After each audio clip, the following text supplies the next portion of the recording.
দক্ষিণ শালমারায় বেড়ে চলেছে পশুধনের চোরা কারবার। প্রত্যেক সপ্তাহে দুদিন করে বাংলাদেশে পাচার হয় কয়েকশো গরু। এসব দেখেও পুলিশ নির্বিকার। অভিযোগ বিজেপি জেলা সম্পাদক আমানুর উদ্দিন আহমেদের। এ বিষয়ে তদন্তের দাবিতে দক্ষিণ শালমারা সার্কেল অফিসে অভিযোগ দেওয়া হয়েছে। দক্ষিণ শালমারায় বেড়েই চলেছে পশুধনের চোরা কারবার। প্রত্যেক সপ্তাহে দুদিন করে বাংলাদেশে পাচার হয় কয়েকশো গরু। এসব দেখেও পুলিশ নির্বিকার। অভিযোগ বিজেপি জেলা সম্পাদক আমানুর উদ্দিন আহমেদের। এ বিষয়ে তদন্তের দাবিতে দক্ষিণ শালমারা সার্কেল অফিসে অভিযোগ দেওয়া হয়েছে। এ নিয়ে বিস্তারিত জানবো, সরাসরি রয়েছেন আমাদের প্রতিনিধি কবির মণ্ডল। কবির, এর আগেও আমরা দেখেছি একাধিকবার অভিযোগ উঠেছে সীমান্ত দিয়ে গরু পাচারের, এবং এবার সেই পাচারের অভিযোগ জানাচ্ছেন বিজেপি জেলা সম্পাদক আমানুর উদ্দিন আহমেদ। ঠিক পুলিশ প্রশাসনের তরফ থেকে এরপর কি ধরনের ব্যবস্থা নেওয়া হয়েছে?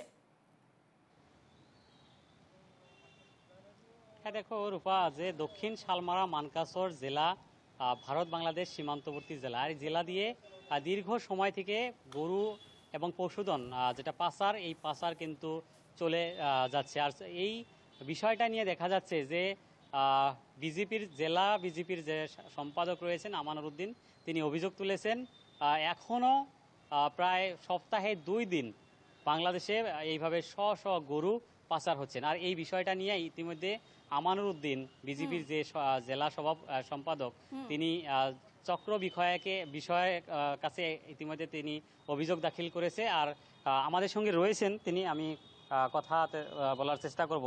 এই যেটা অভিযোগ দেখা যাচ্ছে যে দীর্ঘদিন থেকে আমাদের জেলা দিয়ে গরুর পাচার কার্য কিন্তু চলে যাচ্ছে, আর এখনও চলে যাচ্ছে, কি বলবেন? আমি বহুদিন থেকে দেখতেছি যে ক্যাটেল যেটা ব্যবসা বাংলাদেশের সাথে চলতেছে, কিন্তু বিভিন্ন সময় বিভিন্ন ফোন যোগে প্রশাসনকে জানিয়ে আসছি, কোনো ধরনের গুরুত্ব আমরা পাই নাই। তার জন্য আমি জেলা সার্কেল অফিসারকে আমি একটা লিখিত জানাচ্ছি। তো সার্কেল অফিসার বলছে যে আমি ঠিক আছে তদন্ত করবো বলে আশ্বাস দিছে। কিন্তু দেখা গেছে এইখানে যেটা গোহাট, ফকিরগঞ্জ গোহাটটা হলে ধুবড়ী ডিস্ট্রিক্ট, মালগুলো আসতেছে সাউথ শালমারা ডিস্ট্রিক্ট বর্ডারের সাথে সংলগ্ন। এই মালগুলা যখন আসে, এই মালে কোনো ধরনের যেটা আমাদের আসাম সরকারে যেটা ক্যাটেল স্মাগলিং বন্ধ করার জন্য যেটা আইন আনছে, সেই আইনের বিরোধিতা, আইন ভঙ্গ করেছে তেনারা। কারণ এখানে আসাম ক্যাটেল প্রিজার্ভেশন অ্যাক্ট যেটা আছে 2021, এই আইনটা বানানোর উদ্দেশ্যই আছে যাতে ক্যাটেল স্মাগলিং করতে না পারে। কিন্তু দেখা গেছে এই আইন কোনো প্রশাসনেও মানে নাই, হাটঘাটও যেগুলা চলাইতেছে সেগুলাও ওনারা মানে নাই। তার জন্যেই হয়তো দেখা গেছে যে এই বর্তমান যেটা ক্যাটেল স্মাগলিং, গরুর যেটা ব্যবসা চলে আসে। কারণ এই আইন যখনই মানব তখন কিন্তু এই যেটা ওইন রাষ্ট্র বা ওইন জেলা বা রাজ্য কিন্তু যাওয়ার এই আইনে বাধা আছে।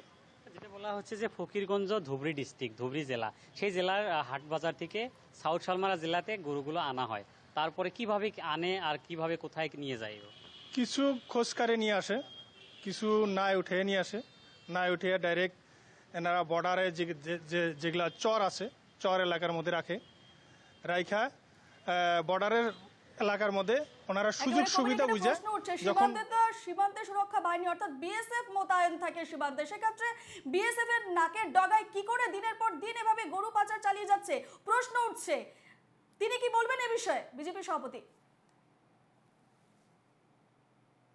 রূপা, সেটাই বিজেপির যে সম্পাদক আমানুর রয়েছেন, তিনি একটা কথা বারে বারে বলছেন যে হাট বাজার থেকে যেগুলো গরু আনা হয় একটা ডিস্ট্রিক্ট থেকে আরেকটা ডিস্ট্রিক্টে নেওয়া হয়, কিন্তু সরকারি যেটা আইন রয়েছে সেই আইন মতে কিন্তু এক ডিস্ট্রিক্ট থেকে আরেকটা ডিস্ট্রিক্টে যদি গরু বা পশুধন নিতে হয় তাহলে সরকার বা জেলা প্রশাসনের অনুমতির প্রয়োজন আছে। কিন্তু থানা এলাকা, বিশেষ করে যেসব থানা এলাকা দিয়ে গরুগুলো আনা নেওয়া করা হয়, সেই ক্ষেত্রে দেখা যায় থানার পুলিশজন কিন্তু এই বিষয়টা নিয়ে কিন্তু তারা নীরব ভূমিকা পালন করে বলে তিনি অভিযোগ তুলেছেন। আর বিপরীতে কিন্তু বিএসএফ এর পক্ষ থেকে দেখা যায় তারা গরু জব্দ করার জন্য সক্ষম হয়।